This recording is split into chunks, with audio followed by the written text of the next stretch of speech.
Our world today favors the stronger.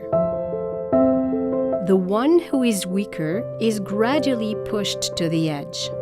Jesus was closest to those who were at various types of margins: religious, social, moral, economic.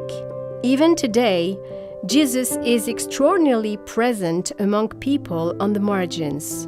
It is a task of us, Christians, to help people on the margins and co-shape a society that marginalizes as little as possible, as Pope Francis repeatedly encourages us to do. It is also a great opportunity for us to find Jesus Christ in people on the margins, to learn from them, and thanks to them, to become more faithful images of God.